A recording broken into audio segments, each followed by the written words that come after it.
Hello, আসসালামু আলাইকুম। আজকে আমরা কাঁঠালের বিচি দিয়ে একটু ভর্তা তৈরি করব। কাঁঠালের বিচির ভর্তা। এটা হলো কাঁঠালের বিচি ছুলছি। এটা হলো ইলিশের শুটকি।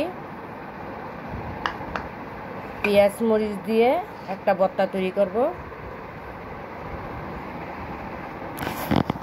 খেতে খুব দারুণ লাগে।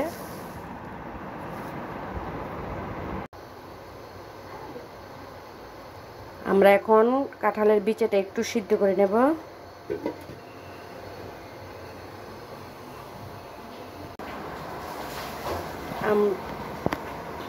আমরা এখন শুটকিটা বেটে নেব।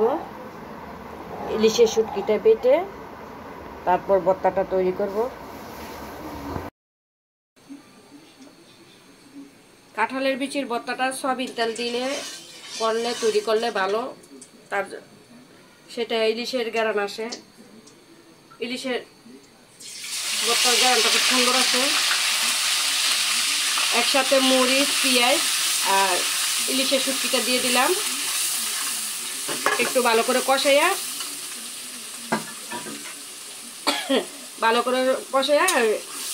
কাঁঠালের বিচি সিদ্ধ করে রাখাটা দিয়ে দিব। এটা ভালোভাবে কষিয়ে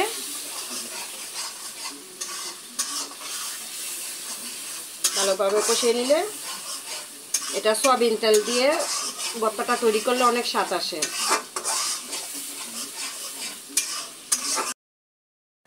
আমার ভর্তাটা শেষ হয়ে গেল, তৈরি হয়ে গেল।